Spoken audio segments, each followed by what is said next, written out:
Aquele dia marcou minha vida para sempre. Eu tinha 14 anos quando acordei e vi minha mãe chorando com ele na sala. O homem que nunca me quis agora implorava por ajuda. Bom dia, meus queridos. Aqui é a Dona Zuleide, com meus 68 anos nas costas e uma história que carrego há mais de 5 décadas. Falo diretamente da minha varanda em Cachoeira do Sul, no Rio Grande do Sul, onde o chimarrão está sempre pronto e as memórias não me deixam, mesmo quando eu queria que algumas delas fossem embora. Antes de começar essa história difícil, queria falar uma novidade para vocês. A equipe deste canal está fazendo um sorteio de R$ 500 e para participar é muito simples. Se inscreve aqui no canal da vovó, dá aquele joinha que não custa nada e me conta aqui nos comentários alguma curiosidade sobre você. Qual sua cor favorita, comida favorita, o que você mais gosta de fazer ou até mesmo de qual estado do Brasil você está assistindo. Isso ajuda tanto esta velha senhora a continuar dividindo suas histórias e, quem sabe, dar um pouco de força para quem está passando por coisas parecidas com o que vivi. Eu cresci sem pai. Não daquele jeito que a pessoa diz, cresci sem pai, mas via ele de vez em quando. Não, eu cresci sem saber direito que cara ele tinha. Mamãe guardava uma foto antiga, toda amarelada, onde ele aparecia encostado num Fusca velho, cigarro na boca, olhando de lado para a câmera, como se não quisesse estar ali. Esse é teu pai, Zuleide, ela dizia, quando eu insistia muito em perguntar. Morávamos numa casinha simples no bairro Noêmia, um lugar onde todo mundo se conhecia. Minha mãe, Aparecida, trabalhava como costureira, fazendo de tudo um pouco, desde barras de calça até vestidos de noiva, quando aparecia encomenda. O dinheiro era curto, mas nunca faltou comida na mesa ou carinho naquela casa. Mamãe era dessas mulheres fortes que o Brasil tá cheio. Criava filha sozinha, trabalhava de sol a sol e ainda achava energia para contar história na hora de dormir. Teu pai foi embora antes de te conhecer, filha. Ela me explicou quando completei 7 anos e as perguntas ficaram mais insistentes. Ele gostava demais da bebida e pouco da responsabilidade. Quando soube que eu estava grávida, passou 1 semana sem aparecer. Quando voltou, foi só para pegar as poucas roupas dele e dizer que não tinha nascido para ser pai de ninguém. Cresci ouvindo histórias assim, pedaços de um quebra-cabeças que nunca formava a imagem completa. O Valmir, esse era o nome dele, era um homem bonito que encantava as mulheres com conversa mansa, mas que tinha o diabo da cachaça como melhor amigo. Brigava fácil, trabalhava pouco, vivia de biscate em biscate e deixava um rastro de corações partidos por onde passava. Pelo menos era o que a minha tia Jurema dizia quando mamãe não estava por perto. Tua mãe merecia coisa melhor, Zuleide.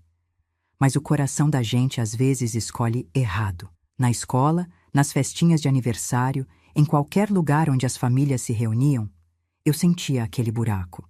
As outras crianças tinham pais que as levantavam nos ombros, que ensinavam a andar de bicicleta, que brigavam quando precisava.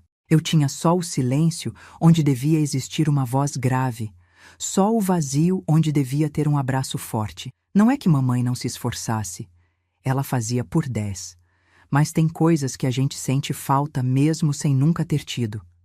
A vida seguia seu curso normal na nossa casinha. Eu ia para a escola, ajudava a mamãe com as costuras quando podia, brincava com as crianças da rua. A ausência do meu pai era como um fantasma que a gente aprende a conviver. Tá sempre lá, mas a gente finge que não vê. Até que tudo mudou naquela manhã. Era um domingo de março, lembro como se fosse hoje. O cheiro de café fresquinho subindo as escadas tinha me acordado. Era costume da mamãe fazer um bolo de fubá nos domingos, então levantei animada, pensando no café da manhã. Foi quando ouvi o choro. Desci as escadas devagarzinho, o coração batendo forte. Mamãe não era de chorar. Ela era daquelas mulheres que guarda as lágrimas para quando está sozinha no quarto, onde ninguém pode ver. Ouvir aquele soluço na sala de estar me assustou mais que qualquer coisa. E lá estava ele. Um homem magro, cabelos já grisalhos apesar de não parecer tão velho, barba por fazer, olheiras fundas que pareciam pintadas no rosto amarelado. Usava uma camisa surrada que já teve tempos melhores e calça jeans desbotada que parecia grande demais para o corpo dele. Estava sentado no nosso sofá, a cabeça baixa, enquanto mamãe chorava em pé, uma mão no rosto. Quem é o senhor? Perguntei da escada, fazendo os dois olharem para mim ao mesmo tempo. Foi mamãe quem falou, enxugando as lágrimas com a manga do roupão. Zuleide, esse é o Valmir, seu pai. Aquelas palavras caíram como pedra no meu estômago. Meu pai? Aquele homem acabado, com cheiro de cigarro e cachaça que dava para sentir do outro lado da sala, era o homem da foto amarelada? Era ele quem tinha ido embora antes mesmo de me ver nascer? Essa é a Zuleide? Ele perguntou com uma voz rouca, me olhando como se visse um fantasma. Como cresceu, como cresceu. Como se ele tivesse me visto pequena alguma vez. Como se tivesse direito de comentar sobre meu crescimento, que ele não acompanhou nem por um dia sequer. O que ele está fazendo aqui? Perguntei para a mamãe, ignorando completamente o homem que agora se levantava com dificuldade do sofá. Zuleide não fala assim, mamãe respondeu, sempre preocupada com os modos, mesmo numa situação daquelas. Teu pai veio, ele precisa de ajuda. Foi então que percebi o quanto mamãe parecia dividida. Tinha raiva nos olhos dela, mas também tinha pena. E talvez, lá no fundo, um restinho daquele amor que um dia sentiu por aquele homem. Ela sempre foi assim, coração mole demais pro próprio bem. Valmir deu 2 passos na minha direção, mancando de leve. Só então notei a aparência doentia dele. Não era só ressaca ou noite mal dormida. Tô doente, filha, ele disse. E aquela palavra, filha, soou tão errada na boca dele que quase ri. Tô sem lugar para ficar, sem dinheiro pros remédios. Vim pedir ajuda para tua mãe. Só até melhorar um pouco. E por que a gente ajudaria o senhor? Perguntei, descendo o resto da escada, a coragem crescendo dentro de mim. O senhor lembrou que tinha filha agora? Depois de 14 anos? Zuleide! Mamãe me repreendeu, mas dava para ver que no fundo ela se perguntava a mesma coisa. Eu mereço isso, ele respondeu, surpreendendo a nós duas. Mereço tua raiva, teu desprezo. Fui um pai ausente, um marido que não prestou. Mas tô pagando por isso agora. A bebida destruiu meu fígado. Os médicos disseram que não tenho muito tempo se não me cuidar direito. Não tenho para onde ir. Ele falava olhando para o chão, como se nem merecesse encarar a gente nos olhos. E talvez não merecesse mesmo. Mas tinha algo na voz dele, um cansaço, uma derrota, que fez até meu coração de adolescente revoltada amolecer um pouquinho. Mamãe pediu para eu subir para o meu quarto enquanto eles conversavam. Fui contrariada, mas obedeci. Pela fresta da porta, tentei ouvir o que falavam, mas só conseguia pegar pedaços da conversa. Última chance, Aparecida. As coisas não são tão simples. Ela tem o direito de conhecer o pai, mesmo que...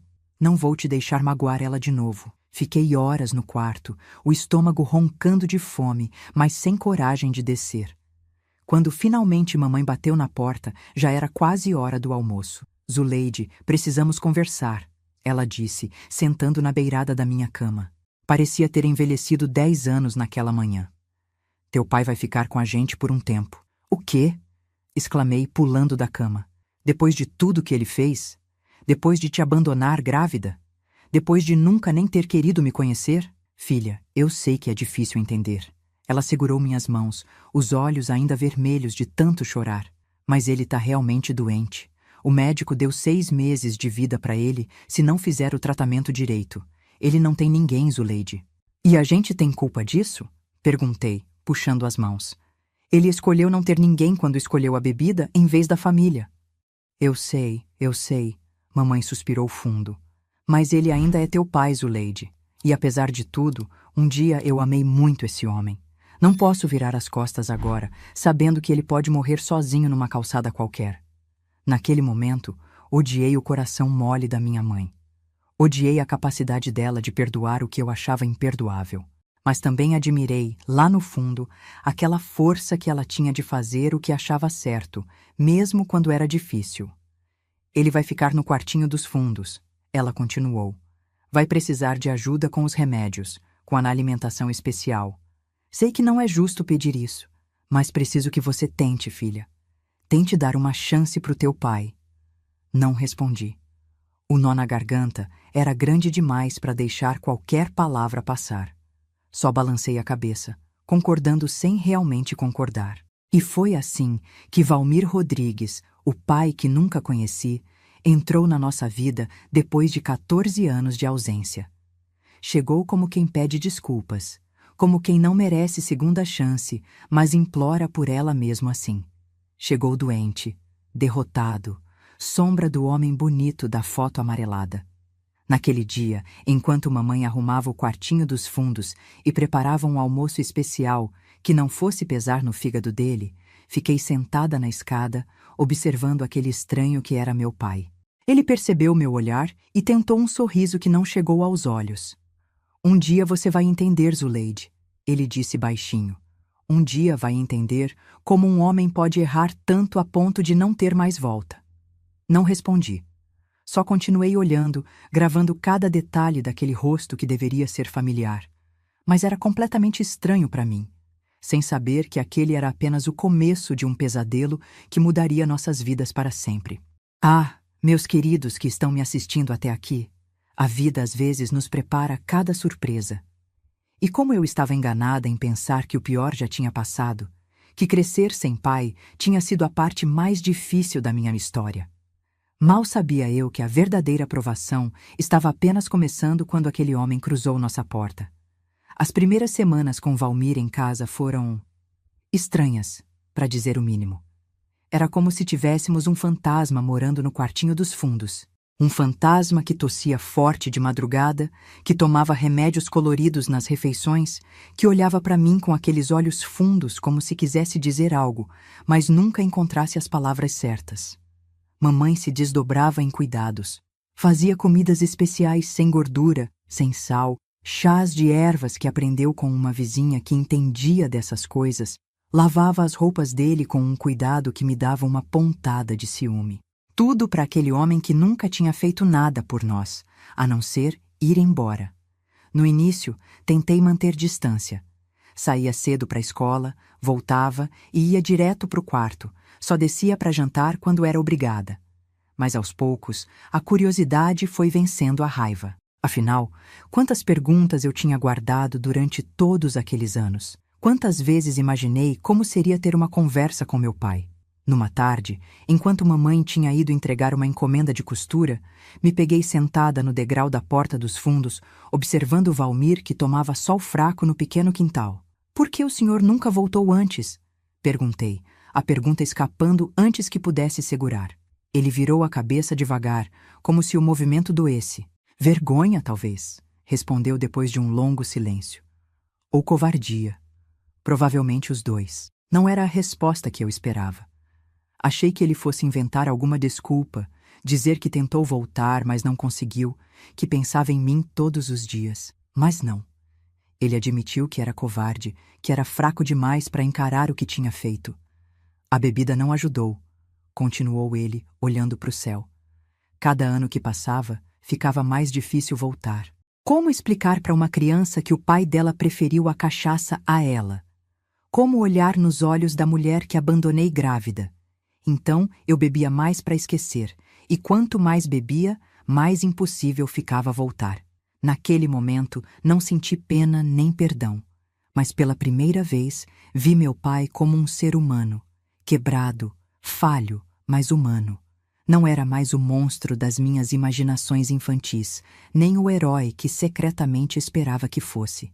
Era apenas um homem que tinha feito escolhas terríveis e agora estava pagando por elas. Os dias foram passando e Valmir parecia melhorar um pouco com os cuidados da mamãe. A cor amarelada diminuiu, ele ganhou alguns quilos, já conseguia caminhar pelo quintal sem ficar sem fôlego. Começou a ajudar em pequenas coisas pela casa. Trocou uma lâmpada queimada, consertou a dobradiça do armário da cozinha, coisas assim. Pequenos gestos que faziam mamãe sorrir de um jeito que eu não via há muito tempo. Foi mais ou menos um mês depois da chegada dele que notei as primeiras coisas estranhas. Uma madrugada, acordei com barulho de passos. Não eram os passos da mamãe, que sempre andava de um jeito leve pela casa. Eram passos pesados, arrastados. Espiei pela fresta da porta e vi Valmir andando pela sala, murmurando coisas que não conseguia entender. Ele ia de um lado para o outro, parava, olhava para o nada, continuava andando. como se procurasse algo ou fugisse de alguém que só ele podia ver. De manhã, quando comentei com mamãe, ela disse que ele tinha insônia por causa dos remédios, que era normal. Mas o olhar dela não encontrou o meu quando disse isso. Depois vieram as risadas. Risadas à toa, sem motivo, que começavam do nada e terminavam tão abruptamente quanto tinham começado. Às vezes no meio de uma refeição, às vezes enquanto assistia televisão. Gargalhadas que não combinavam com nada do que estava acontecendo, que faziam mamãe dar aqueles sorrisos nervosos e mudar de assunto rapidamente. É só a alegria de estar melhorando, ela dizia quando eu perguntava. Teu pai sempre teve esse humor meio diferente. Mas não era humor. Eu sabia que não era. Tinha algo errado, algo que ia além da doença do fígado, além da abstinência do álcool. Algo nos olhos dele quando a risada acabava, um vazio, uma confusão, como se ele mesmo não soubesse por que tinha rido. O incidente da cerveja aconteceu num domingo, cerca de 2 meses depois da chegada dele. Estávamos os 3 na sala, assistindo um programa de domingo na TV. Coisa rara. Geralmente eu evitava ficar no mesmo ambiente que Valmir por muito tempo. Mas naquele dia, por insistência da mamãe, concordei em assistir o Fantástico com eles. Foi quando o vizinho, seu Antenor, apareceu com uma caixa de cervejas para comemorar o Grenal, sem saber da condição de Valmir. Mamãe tentou recusar educadamente, mas Valmir insistiu que o vizinho ficasse, que não tinha problema, que ele já estava forte o suficiente para resistir à tentação. O clima ficou tenso na hora. Mamãe lançava olhares preocupados para Valmir, que fingia estar super interessado no jogo, enquanto seu Antenor, alheio à situação, abria uma latinha após a outra. Tem certeza que não quer uma, compadre? Insistia seu Antenor, estendendo uma cerveja gelada na direção de Valmir. Uma só não faz mal a ninguém. Vi o olhar do meu pai mudar naquele instante. Os olhos fixos na latinha, a garganta subindo e descendo enquanto engolia em seco, a mão tremendo levemente ao lado do corpo. Era como assistir um homem se afogando, lutando para manter a cabeça fora d'água. Não, obrigado, ele respondeu com a voz rouca. Não posso mesmo. Seu Antenor deu de ombros e continuou bebendo, comentando o jogo cada vez mais alto à medida que as latinhas vazias se acumulavam.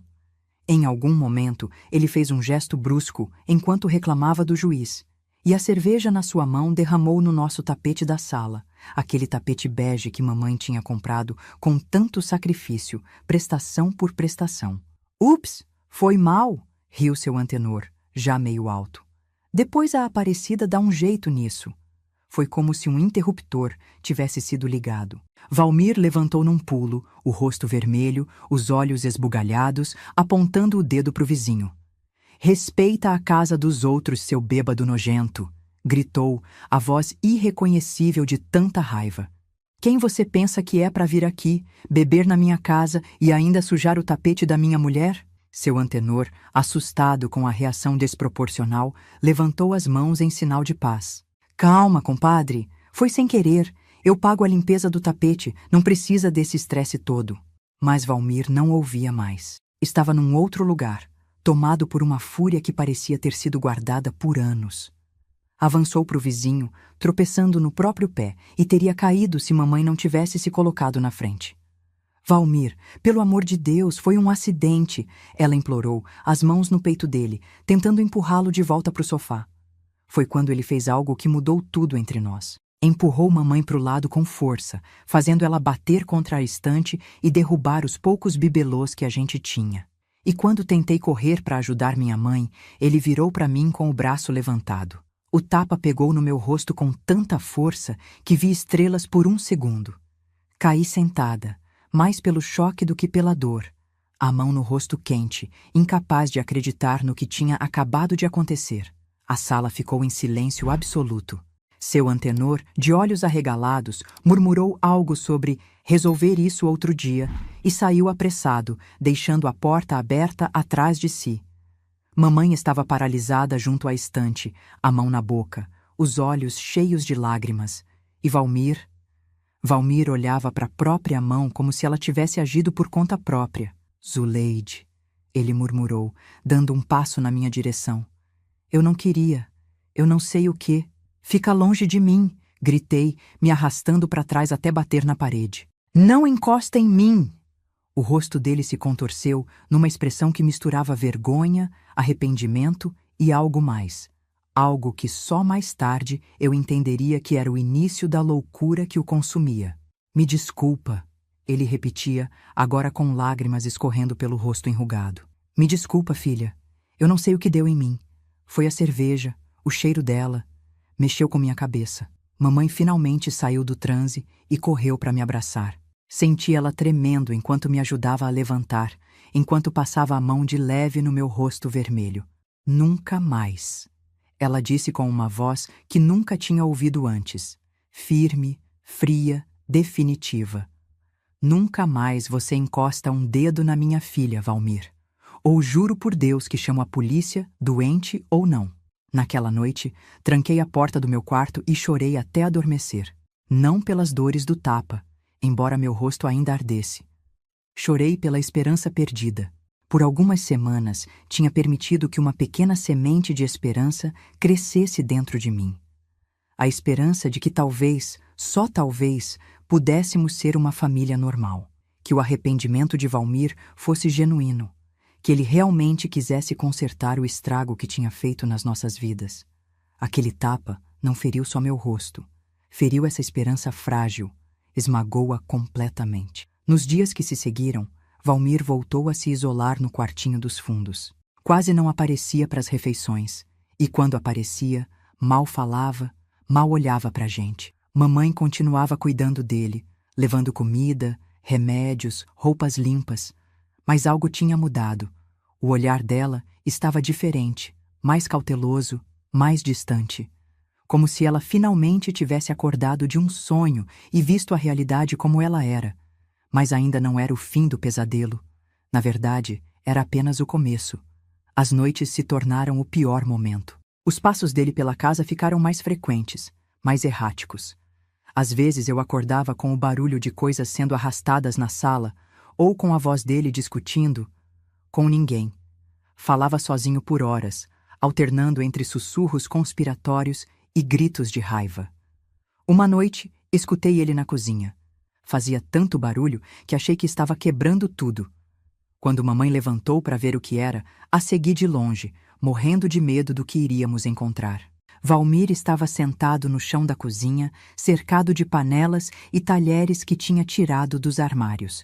Organizava tudo em fileiras perfeitas, murmurando algo sobre "eles não vão me achar aqui, e preciso proteger vocês duas". Mamãe conseguiu convencê-lo a voltar para a cama, falando baixinho, com calma, como se lidasse com uma criança assustada. Mas quando voltamos para o corredor, vi o terror nos olhos dela. Ela também não reconhecia mais aquele homem. Não era mais o Valmir que tinha abandonado a gente anos atrás, nem o Valmir doente e arrependido que tinha voltado pedindo ajuda. Era algo diferente. Algo quebrado além do conserto. No dia seguinte, enquanto Valmir dormia, ele agora passava grande parte do dia dormindo e a noite toda acordado. Mamãe me chamou para uma conversa séria.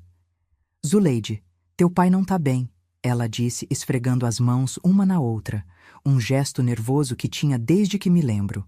"Não é só o fígado. Tem algo errado com a cabeça dele. Acho que a gente devia mandar ele embora, mãe", respondi, a marca do tapa já sumida do meu rosto, mas ainda bem viva na minha memória. "Ele tá ficando perigoso." Mamãe balançou a cabeça, suspirando fundo. "Não posso fazer isso, filha. Ele não tem para onde ir. Não tem ninguém. E nesse estado, ele não duraria uma semana na rua.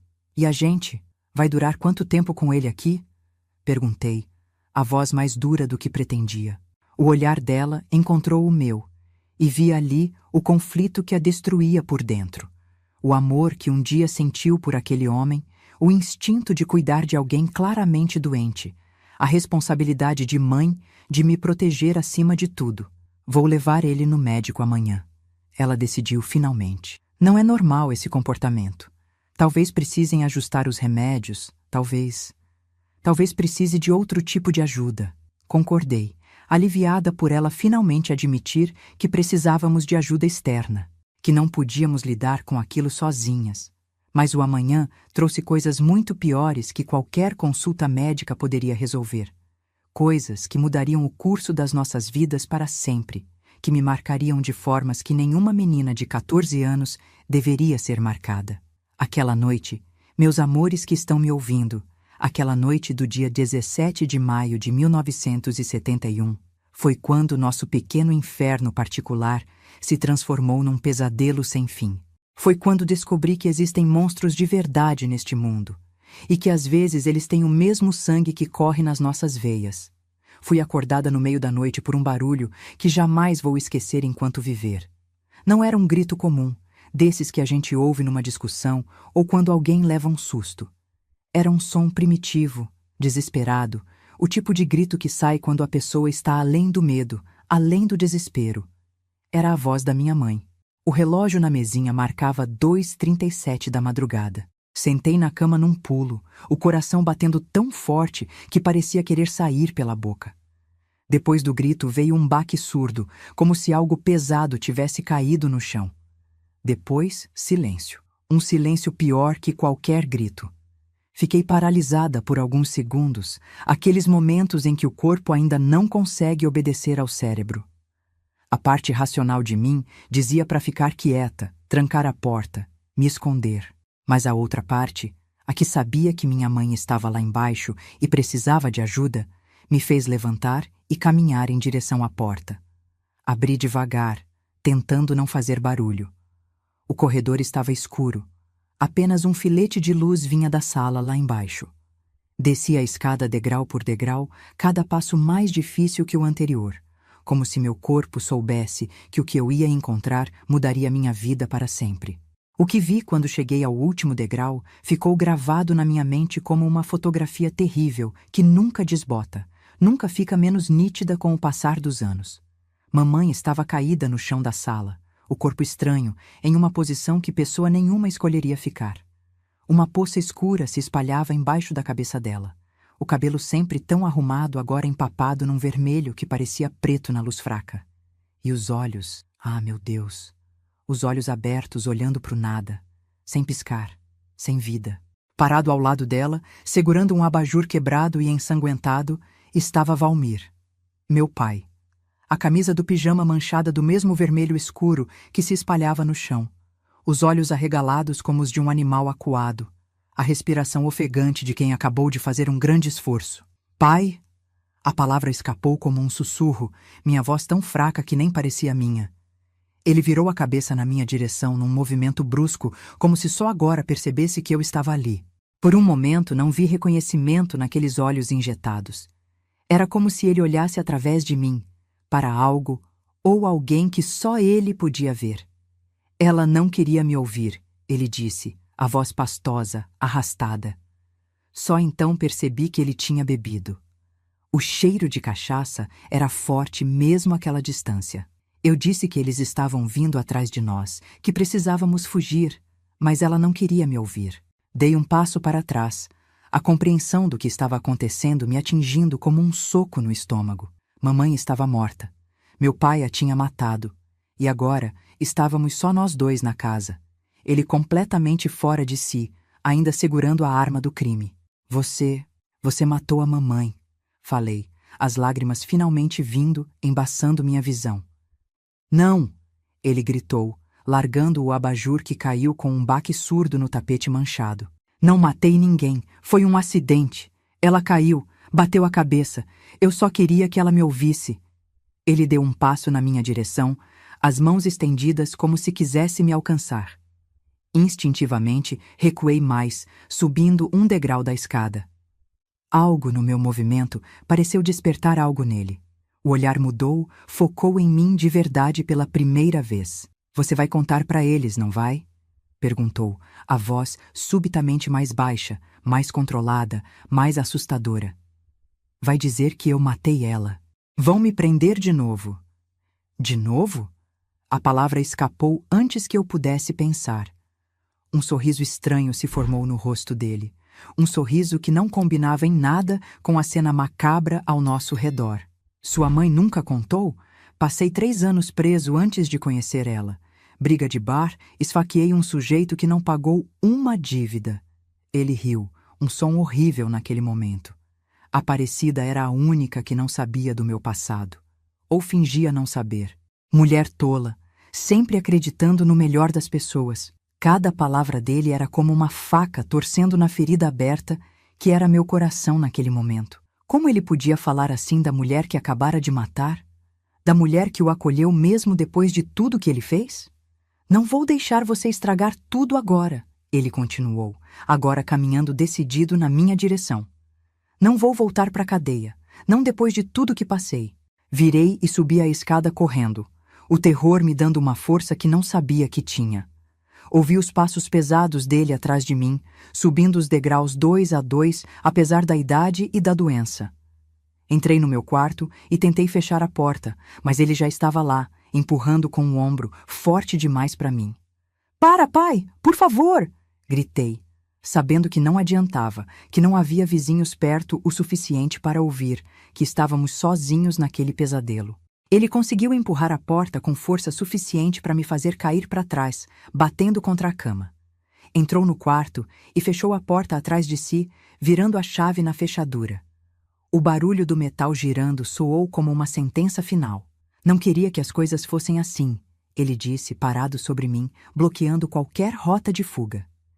Eu realmente queria ser um pai para você, Zuleide.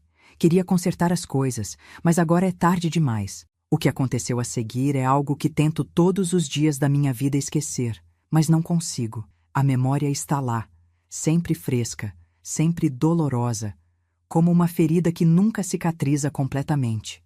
Ele se jogou sobre mim com todo o peso do corpo, me imobilizando contra a cama. O cheiro de suor, cachaça e o sangue da minha mãe me sufocava. Tentei lutar, arranhar, morder, mas ele era muito mais forte. Mesmo doente. Com uma das mãos, ele segurou meus pulsos acima da cabeça. Com a outra, começou a rasgar minha camisola. Se ficar quietinha vai doer menos. Ele murmurou contra meu pescoço, a voz tão diferente daquela do homem que pediu ajuda à minha mãe meses atrás. Sempre quis saber se você era parecida com ela. O horror daquelas palavras me deu um último impulso de resistência. Consegui soltar uma das mãos e acertar as unhas no rosto dele, arranhando fundo o suficiente para sentir a pele rasgar sob meus dedos. Ele urrou de dor e me deu um tapa com tanta força que vi estrelas. Depois outro e mais outro, até que meu corpo ficou mole, sem forças para lutar. O gosto de sangue na minha boca se misturava com as lágrimas que não paravam de cair. O que se seguiu foi o pior pesadelo que uma menina de 14 anos poderia viver. As mãos ásperas percorrendo meu corpo, a dor lancinante, os sussurros nojentos no meu ouvido, o peso dele me esmagando contra o colchão onde tantas noites eu tinha dormido em segurança. Não sei quanto tempo durou. Pode ter sido minutos ou horas. O tempo perde o significado quando você está no inferno. Em algum momento, minha mente simplesmente desligou, como um mecanismo de defesa. Era como se eu estivesse flutuando acima da cena, observando de longe o que acontecia com aquela menina na cama, incapaz de ajudar, incapaz de parar aquilo. Quando finalmente acabou, ele desabou ao meu lado, ofegante, bêbado demais agora para se manter consciente. Em minutos, estava roncando alto, um braço pesado ainda jogado sobre mim como uma corrente. Fiquei deitada, imóvel. Por quanto tempo não sei dizer. Meu corpo inteiro doía, por dentro e por fora. Sentia algo quente e pegajoso entre as pernas, mas não conseguia olhar. Não queria confirmar o que já sabia.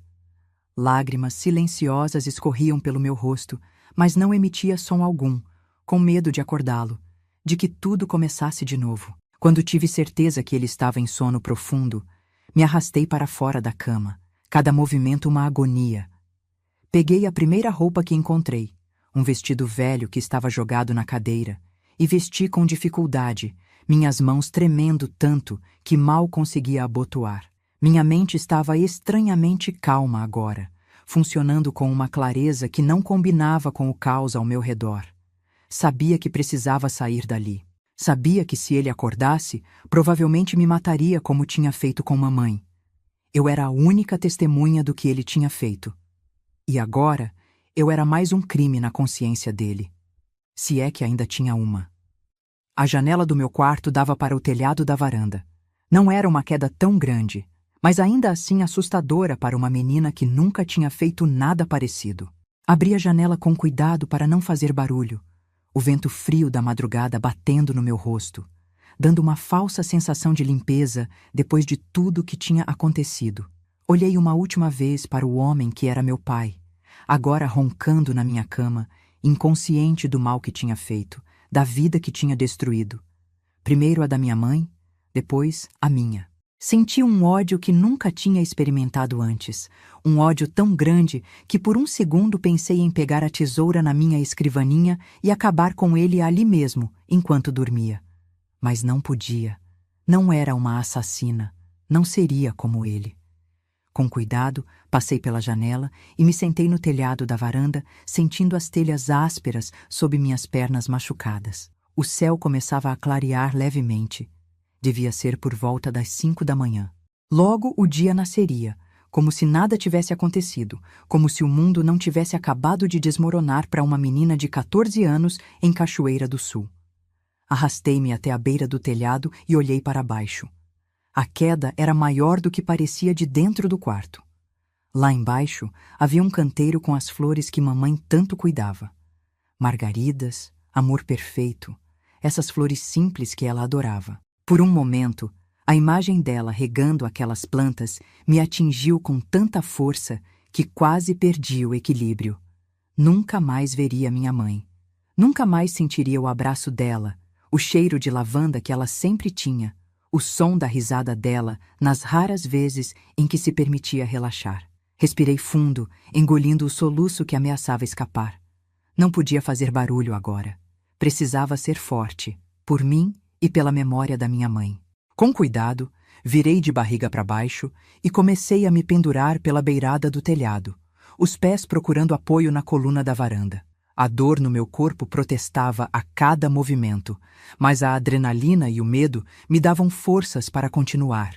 Meus pés finalmente encontraram a coluna de madeira e comecei a descer, abraçada a ela como se fosse um mastro de navio em meio a uma tempestade. Quando estava quase chegando ao chão, meus braços fraquejaram e caí de costas no canteiro de flores.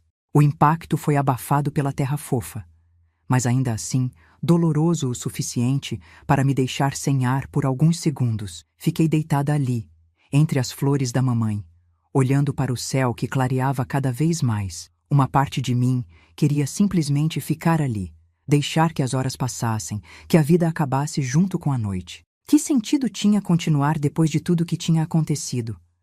Mas outra parte, mais forte, mais determinada, a parte que minha mãe tinha criado com tanto amor e sacrifício, me empurrou para levantar, para sobreviver, para buscar justiça pelo que aquele monstro tinha feito. Com esforço, me coloquei de pé. Olhei uma última vez para a casa que tinha sido meu lar durante toda a vida, a casa onde tantas memórias felizes tinham sido criadas, a casa que agora guardava o corpo da minha mãe e o monstro que a matou. Então comecei a andar, ou melhor, a me arrastar em direção à rua. Não tinha um plano claro, só sabia que precisava encontrar ajuda. Precisava encontrar alguém que acreditasse em mim, que pudesse parar Valmir antes que ele fugisse, antes que fizesse mal a mais alguém. Lembrei do tenente Acácio, que morava algumas ruas abaixo da nossa. Ele não era exatamente um vizinho, mas mamãe sempre falava bem dele. Dizia que era um homem honesto, correto, um dos poucos policiais em quem se podia confiar. Ele tinha ajudado quando a casa da dona Jurema, nossa vizinha idosa, foi assaltada ano passado. Com esse destino em mente, comecei a andar o mais rápido que meu corpo machucado permitia. As ruas estavam desertas àquela hora. Cachoeira do Sul ainda dormia, alheia à tragédia que tinha acontecido na casa da costureira Aparecida. Cada passo era uma agonia, cada respiração um esforço. Mas continuei andando, movida pelo desespero, pelo medo, pela necessidade de fazer alguém acreditar no pesadelo que tinha vivido.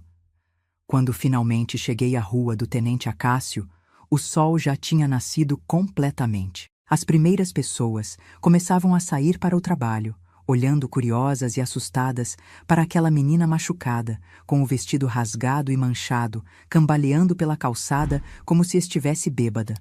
A casa dele era fácil de reconhecer, a única da rua com uma bandeira do Brasil hasteada no pequeno jardim da frente. Arrastei-me até o portão e toquei a campainha. Minhas forças quase no fim, o mundo começando a girar ao meu redor. A porta se abriu e vi um homem alto, de cabelos grisalhos cortados rente, usando uma camiseta branca e calça de pijama. Ele olhou para mim confuso por um segundo.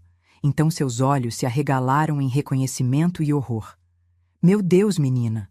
O que aconteceu com você? Abri a boca para responder, para contar tudo, para implorar por ajuda. Mas nenhum som saiu. Em vez disso, o mundo escureceu ao meu redor e senti meu corpo cair, como se todas as cordas que me mantinham em pé tivessem sido cortadas de uma só vez. A última coisa que lembro antes de perder a consciência foi dos braços fortes me segurando antes que eu atingisse o chão, e uma voz grave gritando para alguém chamar uma ambulância. Depois, só escuridão. Uma escuridão misericordiosa que, por algumas horas, me livrou das memórias daquela noite que tinha destruído minha infância, minha inocência, minha vida inteira. Ah, meus queridos que estão me ouvindo, como é difícil reviver essas memórias, mesmo depois de tantos anos. Às vezes me pergunto se deveria enterrá-las de vez, deixar que o passado fique no passado. Mas algo dentro de mim diz que contar essa história é importante. Não só para mim, como uma forma de exorcizar esses demônios, mas também para quem está ouvindo, para que saibam que é possível sobreviver mesmo ao pior dos pesadelos. Que é possível reconstruir a vida, mesmo quando parece que não sobrou nada para reconstruir. E foi isso que tive que fazer depois daquela noite terrível de maio de 1971. Reconstruir do zero, tijolo por tijolo, uma vida que parecia irremediavelmente destruída. Acordei num quarto de hospital, o cheiro de desinfetante invadindo minhas narinas, o bip constante de uma máquina ao lado da cama marcando os segundos, lembrando que, apesar de tudo, eu ainda estava viva. Tentei me mover e uma dor aguda percorreu meu corpo inteiro, trazendo de volta todas as memórias que por um breve momento de inconsciência tinha conseguido esquecer. Uma enfermeira entrou no quarto assim que percebeu que eu estava acordada. Tinha um rosto bondoso, daqueles que parecem feitos para confortar pessoas em momentos difíceis. Ajustou o soro no meu braço, verificou meus sinais vitais e me disse, com uma voz suave, que o médico logo viria me ver. Notei que ela evitava olhar diretamente nos meus olhos, como se temesse o que poderia encontrar ali. O médico, um senhor de cabelos brancos e olheiras profundas, examinou meus ferimentos com uma gentileza que me fez chorar silenciosamente. Explicou que eu tinha várias contusões, um pulso torcido, alguns cortes que precisaram de pontos. Falou de outras coisas também, coisas que uma menina de 14 anos não deveria ter que ouvir, sobre exames, evidências, procedimentos. Usou palavras técnicas que eu não entendia completamente, mas cujo significado terrível captava mesmo assim. Quando terminou o exame, disse que tinha algumas pessoas que precisavam falar comigo. Vi o medo nos olhos dele ao dizer isso, como se temesse que aquela conversa fosse me quebrar de vez. O tenente Acácio entrou acompanhado de uma mulher que se apresentou como assistente social. Sentaram-se nas cadeiras ao lado da minha cama, seus rostos sérios, preparados para o pior.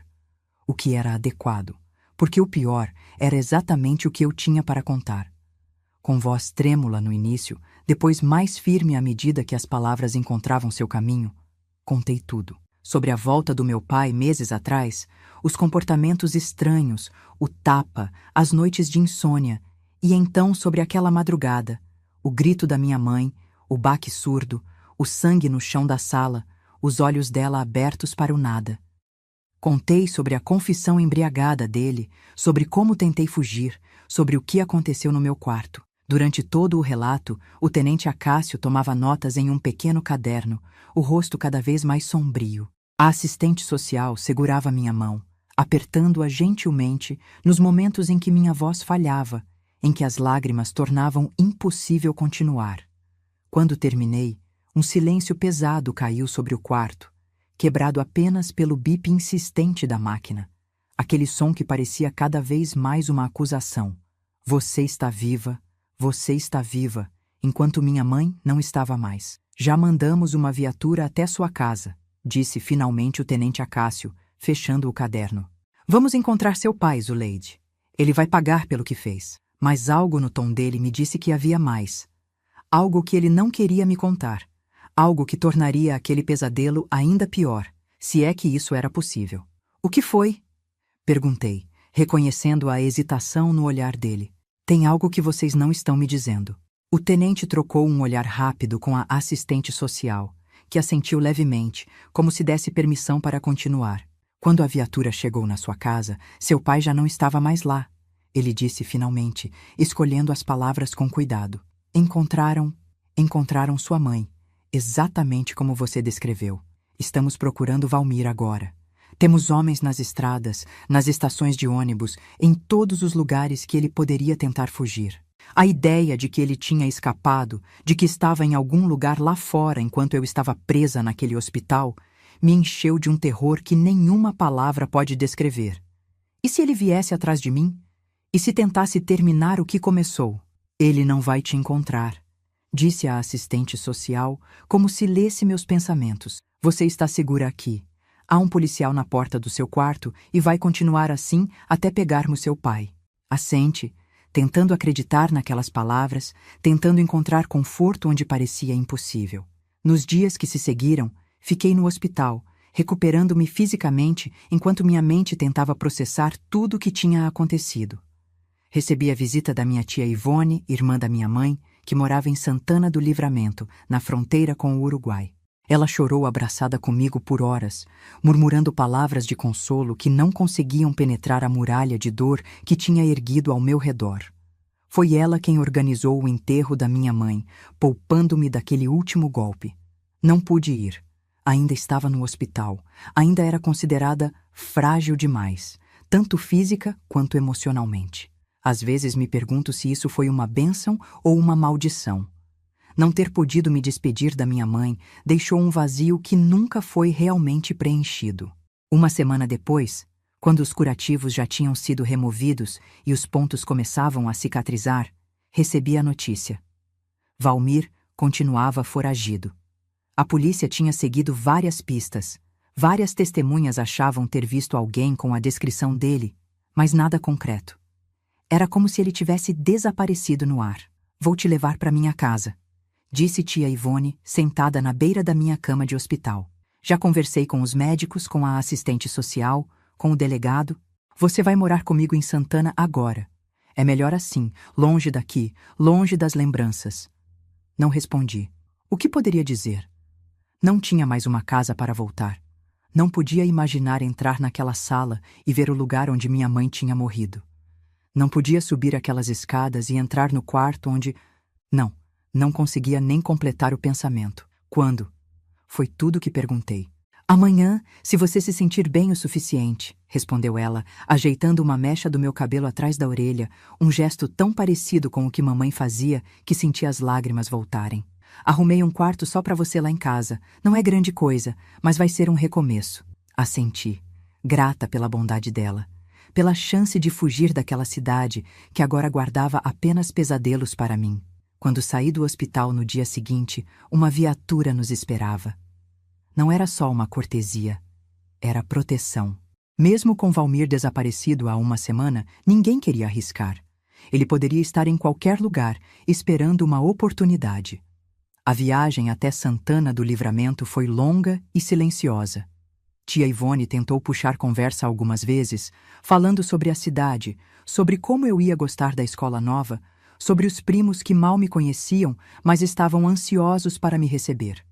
Respondi com monossílabos, incapaz de corresponder àquele esforço, ainda presa demais nas memórias daquela noite. Quando chegamos à casa dela, uma construção simples mas aconchegante na periferia da cidade, fui recebida pelo tio João, marido da tia Ivone, um homem calado mas de olhar gentil, e pelos meus primos, Ricardo e Marcelo, alguns anos mais velhos que eu.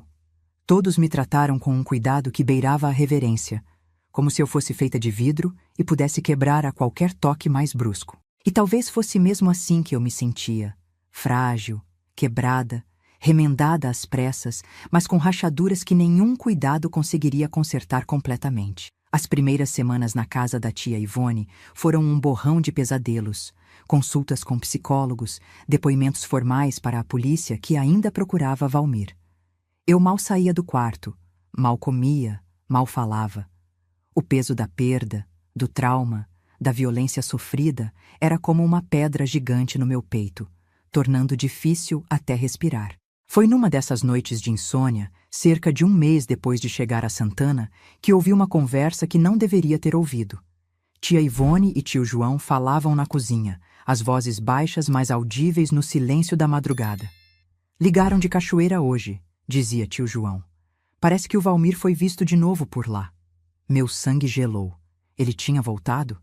Estava na minha cidade, talvez na minha casa? Meu Deus, será que nunca vamos nos livrar desse pesadelo? A voz de tia Ivone tremia. O que ele quer? Por que não foge de vez? Quem sabe o que se passa na cabeça de um monstro daqueles? Respondeu tio João com amargura. Talvez esteja procurando a menina, talvez queira terminar o que começou. Não diz uma coisa dessas nem brincando, exclamou tia Ivone. Já avisei a polícia daqui, eles vão ficar de olho, fazer rondas extras no bairro. E João, por favor, você e os meninos, não deixem a Zuleide sozinha, nem por um minuto. Voltei para a cama com o coração disparado, o medo que tinha começado a diminuir, voltando com força total. Ele estava me procurando. Não tinha acabado. Nunca acabaria enquanto ele estivesse lá fora, livre. Naquela noite, tomei uma decisão. Não podia continuar vivendo assim, com medo, escondida, fazendo meus tios e primos viverem em constante estado de alerta. Não era justo com eles, não era justo comigo. Precisava encontrar uma forma de encerrar aquilo de uma vez por todas. Nos dias que se seguiram, comecei a prestar mais atenção nas conversas, nos noticiários locais, em qualquer informação sobre Valmir. Descobri que ele tinha sido visto várias vezes em Cachoeira, sempre perto da nossa antiga casa, sempre à noite. A polícia montava tocaias, mas ele parecia ter um sexto sentido, desaparecendo antes que pudessem pegá-lo. Então, num domingo enquanto arrumava a mesa para o almoço, ouvi algo no rádio que tio João escutava na varanda. Um repórter falava sobre os preparativos para a festa de São João em Cachoeira do Sul, mencionando que, apesar dos recentes acontecimentos que tinham chocado a cidade, a tradição seria mantida. A praça central seria decorada, haveria música ao vivo, barracas de comida, jogos para as crianças. Foi como se uma lâmpada se acendesse na minha cabeça. Era isso, a festa de São João, o único evento do ano em que a cidade inteira se reunia na praça. Se Valmir estava em Cachoeira, se estava obcecado com a casa, com o que tinha deixado para trás, ele certamente estaria por perto durante a festa. Talvez fosse a chance da polícia finalmente pegá-lo. Mas para isso, eles precisariam saber onde procurar exatamente. Precisariam de uma isca. O plano começou a se formar na minha mente. Terrível, arriscado, mas possível. Eu voltaria à Cachoeira para a festa de São João. Deixaria que me vissem, que a notícia se espalhasse. Valmir certamente ouviria, e se realmente estivesse me procurando, viria atrás de mim. A polícia estaria preparada, esperando. Seria uma armadilha. Claro, nunca conseguiria convencer tia Ivone e tio João a me deixarem voltar à Cachoeira, muito menos para ser usada como isca. Teria que fazer isso sozinha, sem que soubessem. Nas 2 semanas que se seguiram, planejei cada detalhe com um cuidado que não sabia que era capaz. Juntei o pouco dinheiro que tinha guardado, algumas moedas que tia Ivone me dava de vez em quando, uma nota de 5 cruzeiros que tio João me deu no meu aniversário. Não era muito, mas daria para a passagem de ônibus. Descobri os horários dos ônibus que iam para a Cachoeira, memorizei o itinerário. Escrevi uma carta para o tenente Acácio, explicando o meu plano, pedindo que organizasse uma operação para capturar Valmir durante a festa. Não tinha certeza se a carta chegaria a tempo ou se ele levaria a sério o plano de uma menina de 14 anos, mas era o melhor que podia fazer. A festa seria no sábado, dia 24 de junho. Na sexta à noite, depois que todos foram dormir, arrumei uma pequena mochila com uma muda de roupa e o dinheiro que tinha juntado. Coloquei a carta para o tenente Acácio dentro de um envelope que tinha conseguido na escola, com o endereço da delegacia de Cachoeira do Sul. Deixei um bilhete para a tia Ivone na minha cama, explicando que precisava voltar, que precisava encerrar aquele capítulo, que ficaria bem e voltaria logo. O plano era sair de madrugada, pegar o primeiro ônibus para Cachoeira às 5 da manhã. Tinha estudado a casa, sabia quais tábuas do assoalho rangiam, qual janela podia ser aberta sem fazer barulho. Sabia que tio João tinha o sono pesado depois do turno da noite na fábrica e que tia Ivone tomava um remédio para dormir que a deixava sem ouvir nada até de manhã. Às 3 da madrugada, com o coração batendo tão forte que achei que acordaria a casa inteira, coloquei meu plano em ação. Vesti-me silenciosamente, peguei a mochila já preparada e comecei a jornada pelo corredor escuro até a janela da sala que dava para o quintal. Cada passo era um exercício de autocontrole, cada respiração medida para não fazer barulho. Passei pelo quarto dos meus primos, pela porta entreaberta do quarto da tia Ivone e do tio João. Cheguei à sala sem incidentes, um pequeno milagre considerando como minhas pernas tremiam. A janela abriu com um rangido mínimo que soou como um trovão nos meus ouvidos hipersensíveis. Congelei, esperando ouvir passos, alguém acordando, meu plano sendo descoberto antes mesmo de começar. Mas a casa continuou em silêncio, apenas o tic-tac do relógio na parede marcando os segundos da minha fuga. Passei uma perna pela janela, depois a outra e saltei para o quintal. A noite estava fria, típica de junho no sul, e minha respiração formava pequenas nuvens no ar. Atravessei o quintal rapidamente, escalei o muro baixo que separava a propriedade da rua e então estava livre. As ruas desertas de Santana do Livramento pareciam de outro mundo àquela hora da madrugada. Andei rápido em direção à rodoviária, evitando as poucas luzes acesas, as raras pessoas que cruzavam meu caminho, trabalhadores noturnos voltando para casa, bêbados cambaleando depois de uma noite no bar, um ou outro cão de rua farejando lixeiras. Quando cheguei à rodoviária, faltava ainda 1 hora para o ônibus partir. Sentei-me num canto escuro, a mochila apertada contra o peito, alternando entre o medo de ser descoberta e levada de volta e o terror do que estava prestes a fazer. Voltar à cidade onde tinha perdido tudo, onde talvez o homem que destruiu minha vida ainda estivesse à espreita. Mas havia uma determinação nova em mim, um fogo que não existia antes. Estava cansada de ser a vítima, de viver com medo. Queria que aquele pesadelo acabasse, queria justiça pela minha mãe, queria poder seguir em frente sem olhar constantemente por cima do ombro. O ônibus chegou pontualmente às 5 da manhã.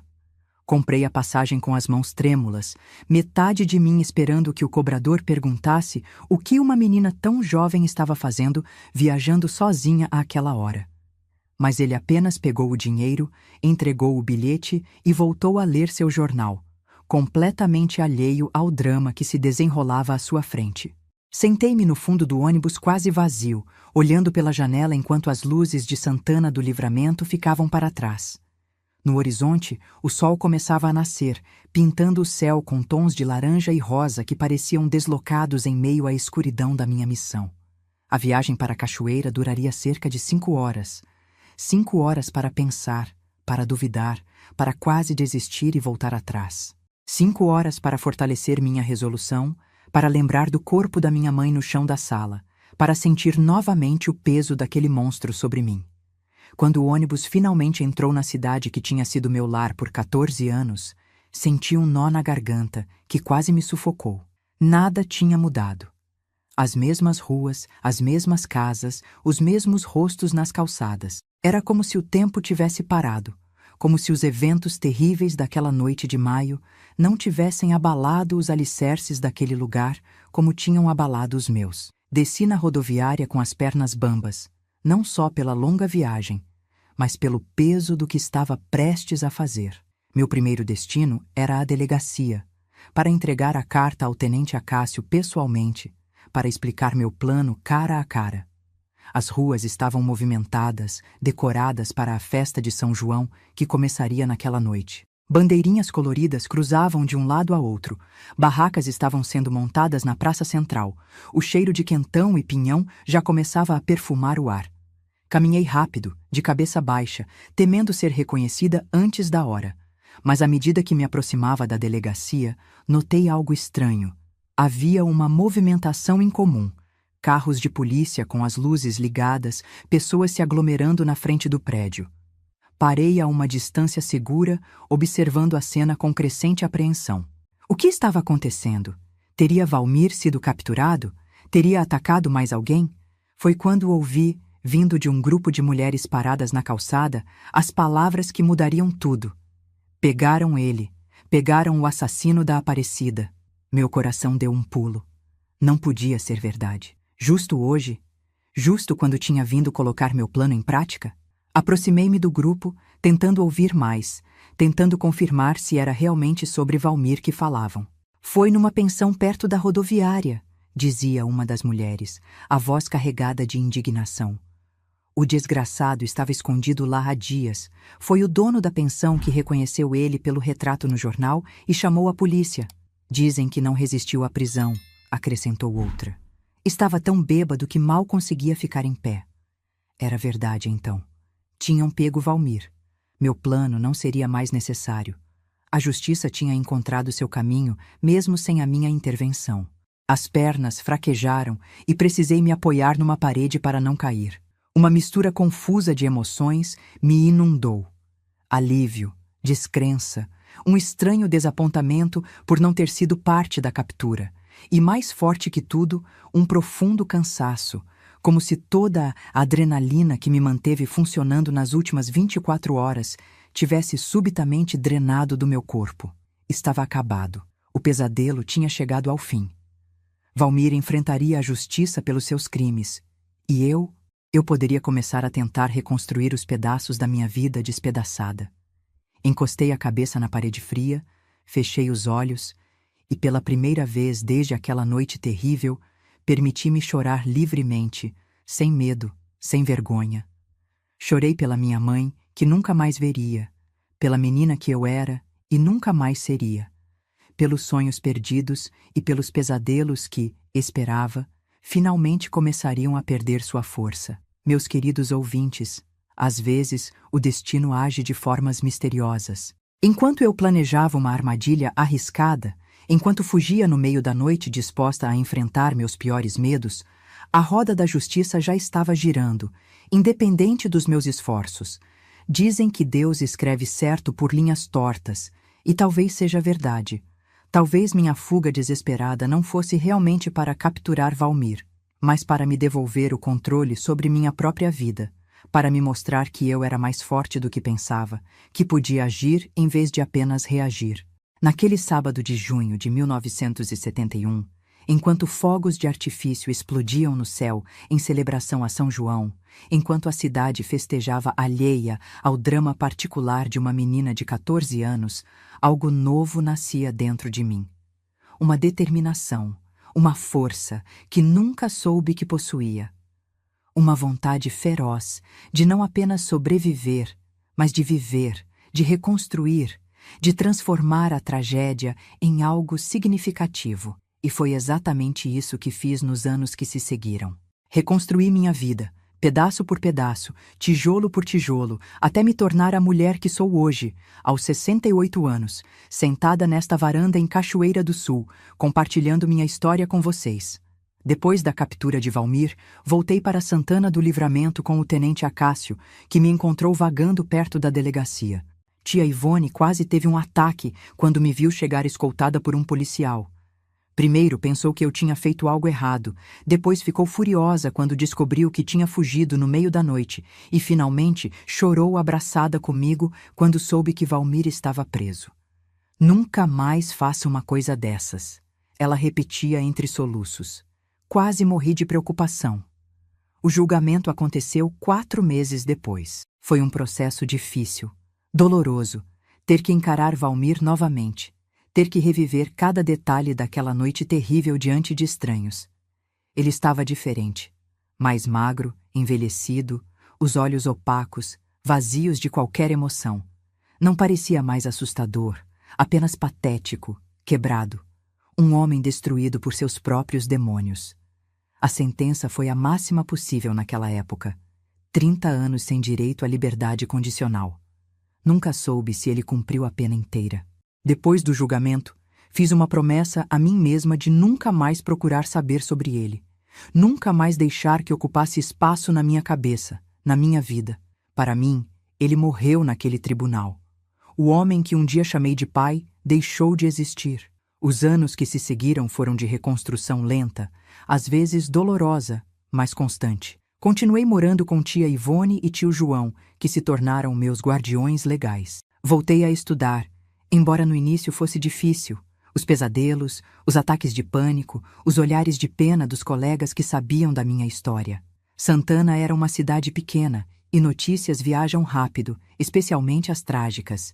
Tia Ivone insistiu que eu fizesse terapia, algo não muito comum naquela época, especialmente numa cidade do interior. A psicóloga, doutora Helena, tinha um consultório simples numa sala emprestada do posto de saúde. Nas primeiras sessões, mal conseguia falar, as palavras presas na garganta como se tivessem medo de sair, de dar forma ao horror que tinha vivido. Leva o tempo que precisar, ela dizia com uma paciência infinita. Estou aqui para ouvir quando estiver pronta.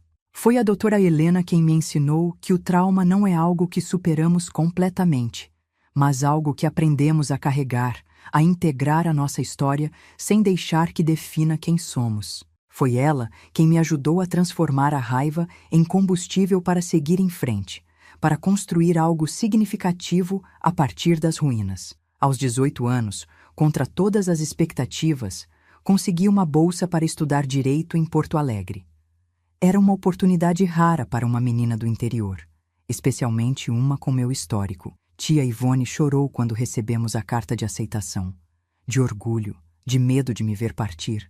Talvez um pouco das duas coisas. Sua mãe estaria tão orgulhosa, ela disse, segurando a carta como se fosse um tesouro. Ela sempre dizia que você ia longe, Zuleide, que tinha uma luz especial. Mudar para Porto Alegre em 1975 foi como entrar em outro mundo. A capital era grande, barulhenta, cheia de possibilidades que Santana e Cachoeira jamais poderiam oferecer. Nos primeiros meses, dividindo um quarto minúsculo com outras 2 estudantes numa pensão barata, me senti completamente perdida. A universidade era intimidante, os corredores imensos, as salas cheias de jovens que pareciam tão mais preparados, tão mais confiantes do que eu. Sentia-me uma impostora, como se a qualquer momento alguém fosse descobrir que eu não pertencia àquele lugar, que carregava segredos sombrios demais para estar entre pessoas normais.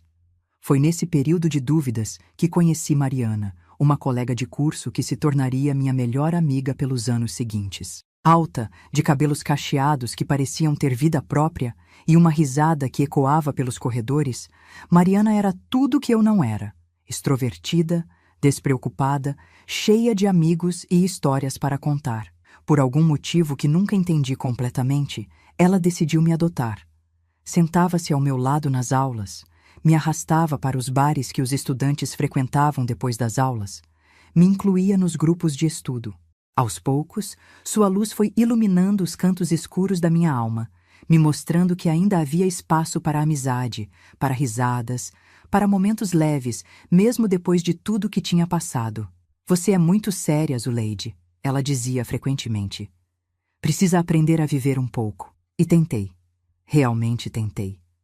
Aos poucos, fui baixando as muralhas que tinha erguido ao meu redor, permitindo que pessoas entrassem no meu círculo restrito de confiança. Aprendi a sorrir novamente, mesmo quando o sorriso não alcançava completamente meus olhos.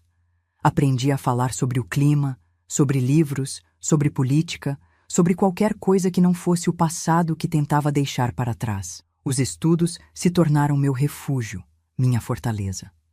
Mergulhei nos livros de direito com uma dedicação que impressionava até os professores mais exigentes. Havia algo profundamente satisfatório em compreender as leis, os mecanismos da justiça, os sistemas que poderiam ter protegido minha mãe se tivessem funcionado como deveriam. No terceiro ano da faculdade, Quando precisávamos escolher uma área de especialização, não tive dúvidas. Direito penal, com foco em crimes contra mulheres e crianças. Queria usar minha experiência, minha dor, para garantir que outras não passassem pelo que passei, ou pelo menos para garantir que encontrassem justiça se passassem. Foi numa aula de direito penal que conheci Ricardo, não o meu primo de Santana, mas um rapaz de Porto Alegre, filho de uma família tradicional gaúcha, com olhos gentis e uma voz calma que imediatamente me deu segurança. Ele sentou ao meu lado num dia em que Mariana faltou, e começamos a conversar sobre o caso que o professor tinha apresentado. Um crime passional que tinha chocado a cidade anos antes. Não concordo com a abordagem da defesa, ele disse, e havia uma convicção em sua voz que me cativou imediatamente. Não existe crime passional. Existe crime. Ponto final. Paixão não é desculpa para tirar uma vida. Aquelas palavras reverberaram dentro de mim como um sino. Era exatamente o que pensava, o que acreditava firmemente. Mas nunca tinha ouvido ninguém expressar com tanta clareza.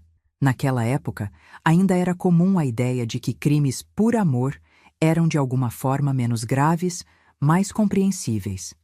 Ouvir alguém, especialmente um homem, rejeitar completamente essa noção foi como encontrar um aliado inesperado. Nossa amizade cresceu naturalmente ao longo do semestre.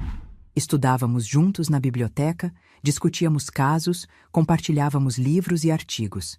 Ricardo era brilhante, com uma mente afiada e um senso de justiça que parecia tão alinhado ao meu que às vezes era como se lesse meus pensamentos. Demorei para perceber que estava me apaixonando. Ou talvez soubesse, mas tentava negar. Depois do que tinha passado, a ideia de intimidade com um homem me aterrorizava. Os poucos encontros que tinha tentado nos anos anteriores, sempre incentivada por Mariana, tinham terminado em ataques de pânico, em noites de insônia repletas de pesadelos. Mas Ricardo era diferente. Nunca pressionava, nunca invadia meu espaço, nunca fazia perguntas sobre meu passado que eu não estava pronta para responder. Tinha uma paciência que parecia infinita, uma gentileza que desarmava minhas defesas mais sólidas. Nosso primeiro beijo aconteceu numa noite chuvosa, depois de um longo dia na biblioteca, preparando um trabalho sobre reincidência criminal. Estávamos caminhando em direção à parada de ônibus, compartilhando um guarda-chuva pequeno demais para dois. E, de repente, ele parou, me olhou com aqueles olhos que pareciam enxergar muito além da superfície e perguntou se podia me beijar. O fato de ele ter perguntado, de ter esperado minha permissão explícita, significou mais para mim do que ele poderia imaginar. Foi o primeiro momento em anos em que senti que tinha controle completo sobre meu corpo, sobre quem podia ou não me tocar. Disse sim, e quando seus lábios tocaram os meus, gentilmente, sem pressa, algo que tinha estado congelado dentro de mim começou lentamente a derreter. Nosso relacionamento avançou no ritmo que eu precisava.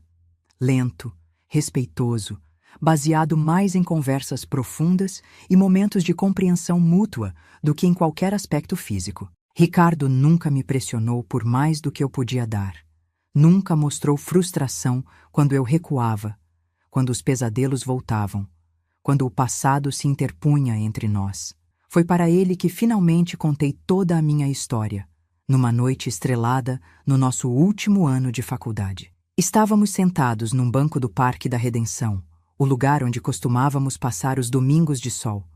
As palavras saíram difíceis no início, depois em torrentes que não conseguia mais controlar.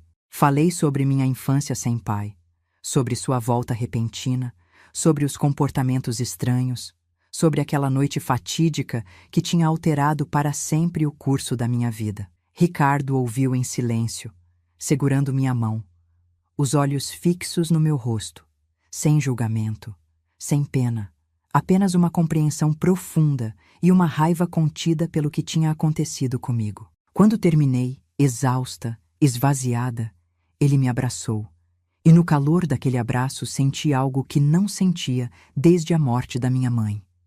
Segurança completa, a certeza de que nada de mal poderia me alcançar enquanto estivesse ali.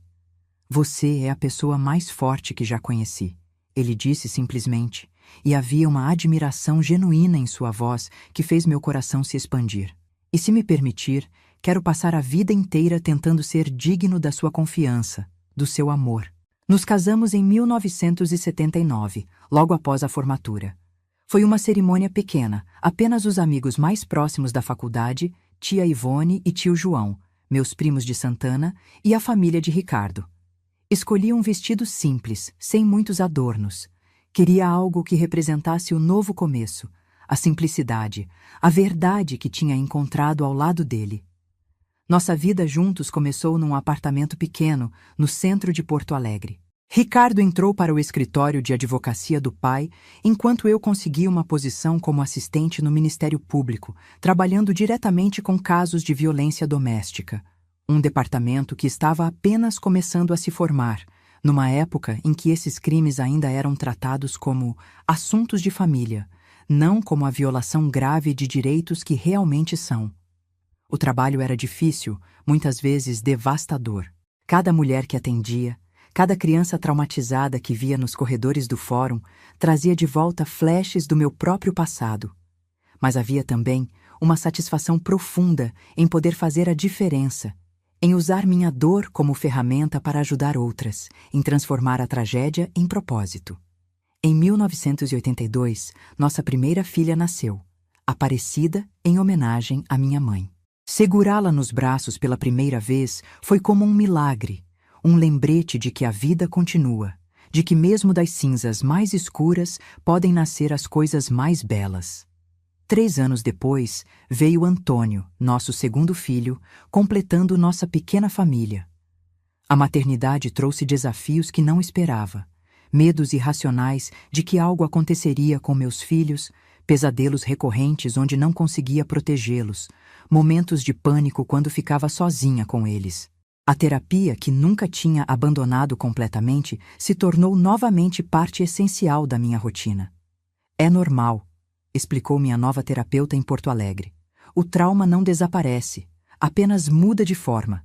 Agora que você é mãe, seus medos antigos encontraram um novo foco. Com paciência, com o apoio constante de Ricardo, aprendi a lidar com esses medos, a não deixar que controlassem minha relação com meus filhos. Aprendi a ser uma mãe presente, amorosa, protetora sem ser sufocante, forte sem ser rígida.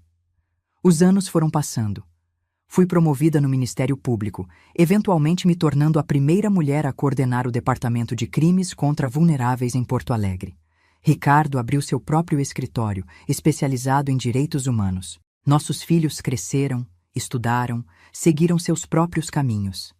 Aparecida se tornou médica, Antônio escolheu a música, tornando-se professor de violão no conservatório da cidade. Hoje, olhando para trás aos meus 68 anos, vejo uma vida que nunca imaginei que seria possível naquela noite de terror em 1971. Uma vida cheia, significativa, construída tijolo por tijolo sobre as ruínas do que foi destruído. Uma vida que honra a memória da minha mãe, que transforma sua morte prematura e violenta em algo que ajudou a salvar outras mulheres, outras crianças. Os pesadelos nunca desapareceram completamente. Ainda há noites em que acordo suando frio, o coração disparado.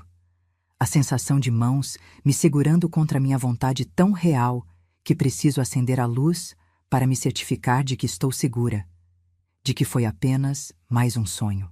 Ainda há dias em que certos barulhos, certos cheiros, me transportam instantaneamente de volta àquela casa em Cachoeira do Sul, àquele quarto, aquele momento. Mas aprendi que isso é parte de quem sou, não tudo que sou. O trauma me moldou, mas não me definiu. As cicatrizes estão lá, visíveis para quem sabe onde procurar, mas não são a primeira coisa que as pessoas veem quando olham para mim. Veem a juíza aposentada, a mãe, a avó de 3 netos lindos, a mulher que ajudou a mudar a forma como o sistema judicial trata crimes contra mulheres e crianças no Rio Grande do Sul. Voltei à Cachoeira do Sul há 5 anos, depois de mais de 4 décadas longe. Ricardo já tinha partido. Um infarto fulminante o levou enquanto dormia. Um adeus tranquilo depois de 35 anos de amor que me curou de formas que nunca achei possíveis. Os filhos estavam estabelecidos em suas próprias vidas e senti um chamado inexplicável para retornar às minhas raízes, para fechar o círculo. Comprei uma casa pequena, não muito longe de onde cresci. Nos primeiros meses, foi difícil. As memórias estavam em cada esquina, em cada rosto mais velho que reconhecia das minhas lembranças de infância. Mas aos poucos, novas memórias começaram a se sobrepor às antigas. Novos amigos, novos lugares favoritos, uma nova rotina que não tinha nada a ver com o passado sombrio. A casa onde cresci não existe mais. Foi demolida anos atrás para dar lugar a um pequeno mercado. De certa forma, foi um alívio. Não precisava passar por ali todos os dias. Não precisava ver o lugar onde perdi tudo. Foi aqui, nesta varanda onde estou sentada agora, conversando com vocês, que comecei a pensar em compartilhar minha história. Não como uma confissão, não como um pedido de pena, mas como um testemunho de que é possível reconstruir a vida mesmo depois das perdas mais devastadoras, de que é possível encontrar propósito na dor, de que é possível amar novamente mesmo quando o coração foi quebrado da pior maneira possível. Meus queridos que me acompanharam até aqui, agradeço de coração por ouvirem minha história. Não é fácil falar sobre coisas tão dolorosas, mas sinto que é importante. Importante para mim, como uma forma de libertação, e talvez importante para alguém que esteja assistindo e passando por seu próprio vale de sombras neste momento. Se você está sofrendo, se está perdido na escuridão como eu estive, saiba que não está sozinho. Saiba que há um caminho para fora, mesmo que pareça impossível de encontrar agora. Saiba que a vida tem uma capacidade incrível de renovação, de cura, de recomeço. Antes de me despedir, queria pedir um favorzinho do coração. Se essa história tocou você de alguma forma, dá aquele joinha e se inscreve aqui no canal da vovó. Isso ajuda muito a levar essa mensagem de esperança para mais pessoas que talvez estejam precisando ouvir que é possível sobreviver, é possível recomeçar, é possível encontrar luz mesmo nos momentos mais escuros. E não se esqueça de entrar no nosso grupo de WhatsApp. O link está na descrição do vídeo. Lá compartilhamos todos os dias histórias reais de outras vovós que, como eu, enfrentaram tempestades na vida e encontraram força para seguir em frente. É uma comunidade linda de apoio mútuo, onde ninguém julga ninguém, onde todas as dores são acolhidas e todas as vitórias são celebradas juntas. Um abraço apertado desta vovó que, apesar de tudo, acredita no amor, na força da justiça e na capacidade que todos temos de nos reconstruir, não importa quantas vezes a vida tente nos derrubar. Que Deus cuide de cada um de vocês. Até mais. Até mais. Até mais. Até mais. Até mais. Até mais. Até mais. Até mais. Até mais. Até mais.